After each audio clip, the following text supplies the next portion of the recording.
आज हम चर्चा कर रहे हैं पॉलिनोमियल्स बहुपद की एक्सरसाइज 2.2 पर। इसके पहले आपको हम पॉलिनोमियल्स की फर्स्ट एक्सरसाइज 2.1 की चर्चा कर चुके हैं। उसके सभी पार्ट्स आपको समझा चुके हैं, आपको समझ में भी आ गया होगा। अगर नहीं समझ में आया है तो आप कमेंट करके पूछिए, तो हम उसको फिर से समझाएंगे। लेकिन आज हम आपको जो बताने जा रहे हैं वो बताने जा रहे हैं 2.2 एक्सरसाइज। अब 2.2 एक्सरसाइज में है क्या, ये सबसे पहली बात हमें जानकारी लेना है। 2.1 में जब हमने आपको बताया था तो वहां पर हमने आपको बहुपद के बारे में पहचानना बताया था, बहुपद की घातों के आधार पर बहुपद बताया था, बहुपद की पदों के आधार पर बहुपद बताया था, और बहुपद में आपको उसमें हमने एक्स स्क्वायर के कोएफिशिएंट्स के बारे में बताया था, उसके कांस्टेंट टर्म के बताया था, उसका एक्स के कोएफिशिएंट्स के बारे में बताया था। ये सारी जानकारी आपको कल मैंने दी, ठीक है। आज हम जो जानकारी आपको एक्सरसाइज 2.2 पर है वो है बहुपद के शून्यकों का मान निकालना।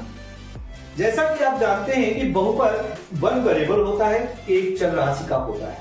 एक चर राशि में वैल्यू होगी, किसके हिसाब से होगी, उसकी घात के आधार पर होगी। जैसा कि कल मैंने आपको घातों के आधार पर बहुपद को बताया था कि 3 प्रकार के होते हैं। पहला होता है रैखिक बहुपद, लीनियर पॉलिनोमियल, दूसरा होता है द्विघाती बहुपद, क्वाड्रेटिक पॉलिनोमियल्स, और तीसरा क्या होता है, क्यूबिक पॉलिनोमियल्स, जिसे हम त्रिघाती बहुपद कहते हैं। अगर हम रैखिक बहुपद की बात करें, लीनियर पॉलिनोमियल की बात करें, तो ओनली पावर 1 होता है, तो वहां पर उसका सोल्यूशन क्या आएगा, ओनली 1 आएगा। जो भी चर होगा, जो भी आपका वेरिएबल होगा, उसकी एक वैल्यू आएगी। फॉर एग्जांपल ले लेते हैं कि वेरिएबल x है तो x की वैल्यू 1 आएगी। लेकिन अगर वही क्वाड्रेटिक पॉलिनोमियल्स है, द्विघाती बहुपद है, तो वहां पर उसके वेरिएबल्स की वैल्यू 2 आएंगी। मान लीजिए x लेते हैं तो x की वैल्यू 2 आएंगी। इसी प्रकार से अगर क्यूबिक पॉलिनोमियल है, त्रिघाती बहुपद है, तो उसमें कितनी पावर है, 3 है, इसलिए उसकी वैल्यू कितनी आएंगी, 3 आएंगी। मान लीजिए x है तो x की वैल्यू 3 आएंगी।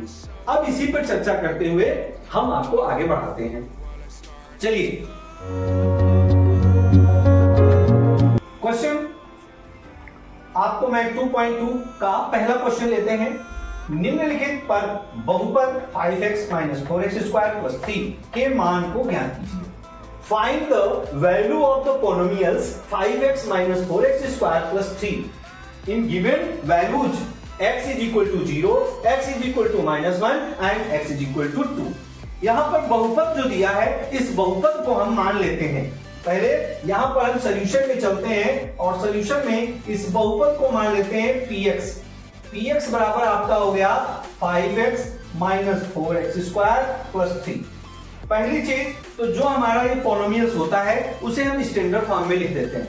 स्टैंडर्ड फॉर्म का मतलब इंक्रीजिंग ऑर्डर में पावर हो या डिक्रीजिंग ऑर्डर में पावर हो। यहां पर आपका न इंक्रीजिंग ऑर्डर में है न डिक्रीजिंग ऑर्डर में है, तो इसे हम इंक्रीजिंग ऑर्डर में नहीं डिक्रीजिंग ऑर्डर में बना देते हैं।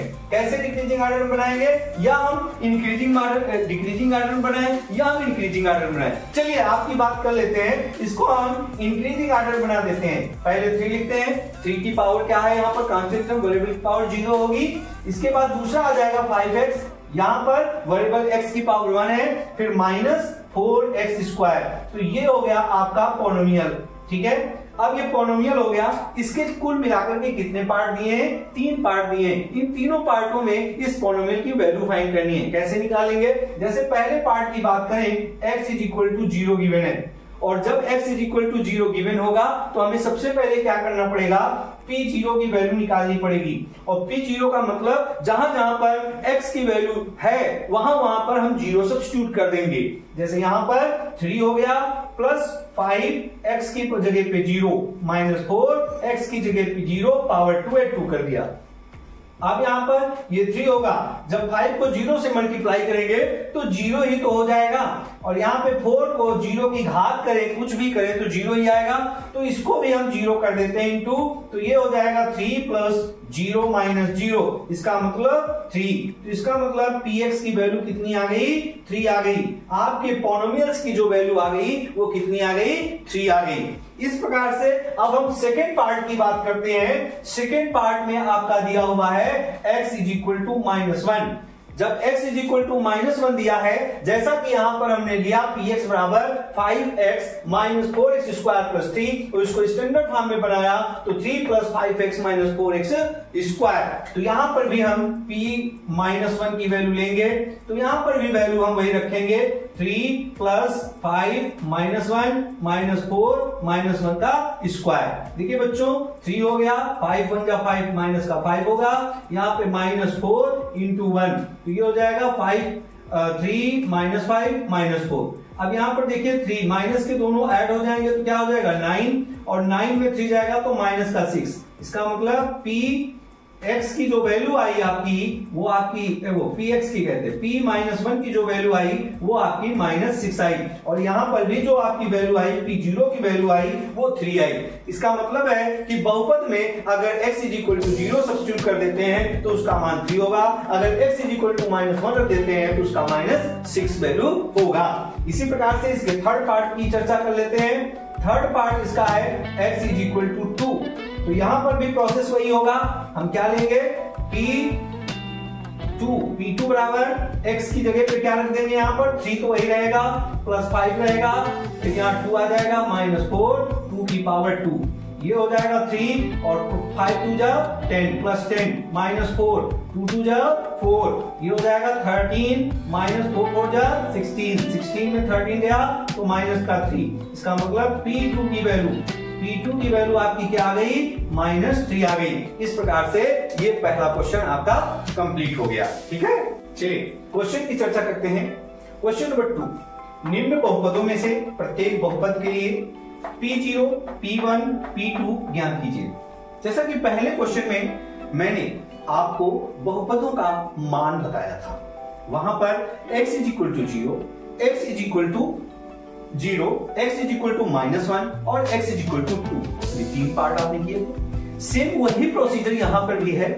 ये बहुपद दिए हुए हैं 4, इन बहुपदों के मान ही ज्ञात करने हैं। वहां पर 0 था, यहां पर भी 0 है, वहां पर 1 था, यहां पर भी 1 है, वहां पर 2 था, यहां पर भी 2 है, वहां पर बहुपद 1 था, तीनों के मान निकाले थे। यहाँ पे 4 बहुपद हैं, चारों बहुपद के तीनों मान निकालने होंगे। तो चलिए हम स्टार्ट करते हैं पहले का। फर्स्ट पार्ट आपका है py is equal to y square minus y plus 1। इसके लिए सबसे पहले हम वैल्यू निकालेंगे p0। जब p0 की बात आ जाएगी तो यहां पर जहां जहां y होगा वहां वहां क्या रख देंगे, 0 रख देंगे, रख दीजिए। तो 0 का स्क्वायर -0 प्लस 1, आप ध्यान से देखें 0 - 0 प्लस 1 ये बराबर क्या होगा, 1 हो जाएगा। इसका मतलब p0 की वैल्यू क्या आ गई, 1 आ गई। इसी प्रकार से जब इसका हम सेकेंड पार्ट की चर्चा करेंगे, इसका सेकेंड पार्ट जो है वो आपका दिया हुआ है pt बराबर 2 plus t plus 2t square plus minus t3, क्या दिया है, -t3। यहां पर भी हम जब p0 की चर्चा करेंगे, इसकी चर्चा करेंगे, p0 की चर्चा करेंगे। जब या हम आपको पहले इसके क्वेश्चन के बारे में चर्चा करते हुए हम पहला पार्ट सेकेंड पार्ट पहले p0 की बता रहे हैं, फिर पहला part second part third part p1 के लिए बताएंगे, फिर आपको हम p2 के लिए बताएंगे। तो जैसा कि पहला पार्ट आपको मैंने बताया, उस पहले पार्ट में आपको p0 के लिए बताया, अब सेकेंड पार्ट में p0 की। तो यहां पर क्या हो जाएगा, 2 प्लस t की वैल्यू 0 प्लस 2 0 का स्क्वायर माइनस 0 की क्यूब, और 0 का कुछ भी कर दें तो 0 होता है, तो ये भी 0, ये भी 0 और ये भी 0, रिजल्ट क्या आएगा, 2। ये p0 की वैल्यू ही आपकी 2 आ गई, ये दूसरा आंसर हो गया। इसी प्रकार से अगर इसके हम थर्ड पार्ट की तरफ चलते हैं, थर्ड पार्ट क्या दिया है, थर्ड पार्ट है आपका px बराबर x3, और इसके लिए p0 निकालना है, तो यहां क्या लिखेंगे, 0 का क्यूब, और 0 का क्यूब क्या होगा, 0, तो इसकी वैल्यू क्या आ गई, 0।